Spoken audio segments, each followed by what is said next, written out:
Welcome to Newsday. Reporting live from Singapore, I'm Karishma Vaswani. The headlines. Classified material next to your Corvette? What were you thinking? Joe Biden faces tough questions and a special counsel investigation after a second set of classified documents is found at his home. The NHS in England breaks new records for ambulance delays and waits in accident and emergency. Building up to a White House meeting between Joe Biden and Fumio Kishida, America praises Japan's decision to increase its defense budget and military capabilities. And as more storms are forecast to hit California, we look at the human cost of the flooding.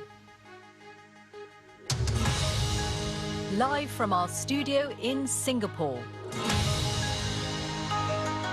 This is BBC News. It's Newsday.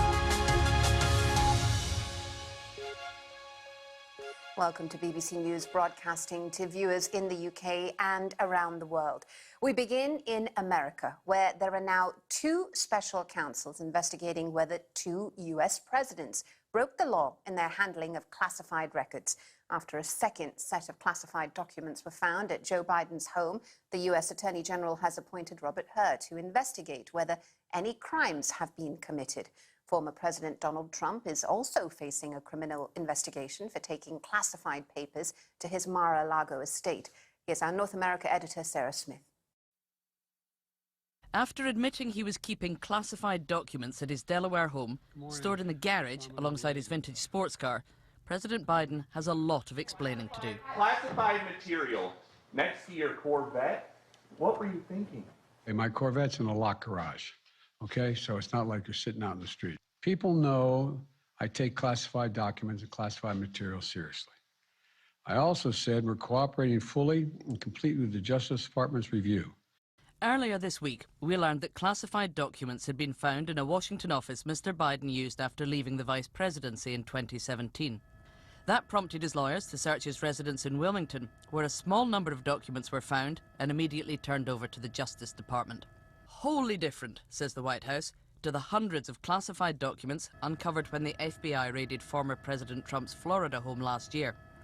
President Biden condemned Trump's actions then as totally irresponsible. Not once, but now we're finding in two different locations classified information just out there in the open. Another faux pas by the Biden administration, but treating law differently based upon your political beliefs. America's top lawyer, the US Attorney General, has to be seen to apply the law equally. He has already appointed one special counsel to investigate Mr. Trump's actions.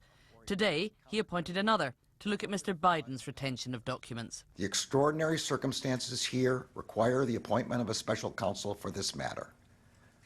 This appointment underscores for the public the department's commitment to both independence and accountability in particularly sensitive matters. The White House insists that the case of the Biden documents is nowhere near as serious as the Trump document saga, but parallels keep emerging. Classified material being stored at home, and now a special counsel being appointed to investigate. That means this story will now drag on for months, and could well overshadow any plans President Biden had to announce soon that he was running for president again in 2024. The White House says it is confident a thorough review will show the documents were inadvertently misplaced and were handed over as soon as they were discovered. Sarah Smith, BBC News, Washington. Well, I'm joined now by Javed Ali, professor at the University of Michigan's Ford School of Policy, who previously served as senior counterterrorism director on the National Security Council. It's great to get you on the program, Mr. Ali. And the discovery of these documents have been called a political embarrassment for President Biden. How potentially damaging do you think this is for him? Krishma, thank you for having me this evening. And I would agree, it looks like it is going to be a major political issue for the Biden administration to navigate through. How much that affects the agenda over the next couple of years, it's too early to tell. But this is something that is, I would think, is going to put the administration on its back foot for quite some time. And, you know, in terms of the procedures going forward, we understand that a special counsel has been appointed now to this case. Can you talk us through what we should expect in the next few weeks and months?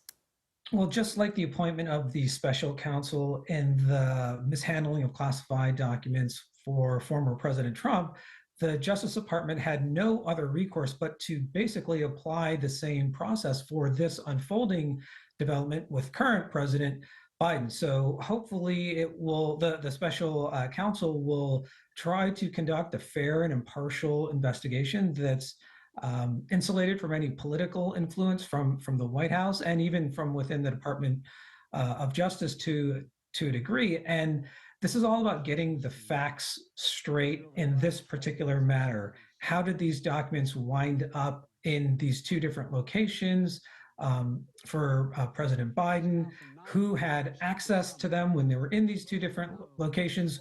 How sensitive was the intelligence in the two different batches or pools of documents? Is there a potential risk to sources and methods, or has national security already been compromised as a result of the fact that these documents were outside their normal sensitive storage areas and facilities? I mean, these are all things that require a thorough investigation, and hopefully the American public will get some clear answers on this. I mean, you know, you've worked with sensitive documents and this sort of material before. How unusual is this? Or perhaps you can, you know, shed some light on just how much security is involved when dealing with these sorts of documents. Sure. So my whole career was spent in of dealing with the most sensitive intelligence we had in the U.S. intelligence community, and then making sure every day we treated it the right way to make sure it never left our sensitive compartmented information facilities known as SCIFs, that when documents needed to be destroyed, even within the SCIFs, they would be destroyed, or we would have to lock them up in safes or cabinets. But at no time did any of us as intelligence professionals ever think about walking out the front door of an intelligence organization to keep these documents in our possession. So both in the case of former President Trump and now it appears with the case of President Biden, something completely different has happened. And at least with the case of President Biden, the White House seems to be suggesting that this was just bad staff work or unintentional mishandling, which may be true, but we need the special counsel to get those types of answers to get that kind of clarity. But ultimately, these are both, you know, instances of classified documents ending up where they shouldn't be. In former President Trump's case as well, shouldn't the same principles be applied to both cases? Right, and I think that same principle hopefully will apply through these parallel special counsel investigations. And based on media reporting, it suggests that the special counsel investigation with former President Trump's mishandling may potentially incur criminal charges, that those haven't been brought forward, and they may not. And perhaps that same principle will apply here with the case of the mishandling with President Biden. Are there the same potential criminal violations, whether it's obstruction of justice or Presidential Records Act or Espionage Act? Those are the charges facing President Trump. Will any of those be brought forward in the case of President Biden? We don't know, but obviously this special counsel investigation is just starting. But I think it will perhaps proceed in the same direction as the one as former President Trump. Interesting times. I'm sure we'll be speaking to you again. Javed Ali, professor at the University of Michigan's Ford School of Policy. Thank you so much for joining us on Newsday. Thank you. Well, to the UK now.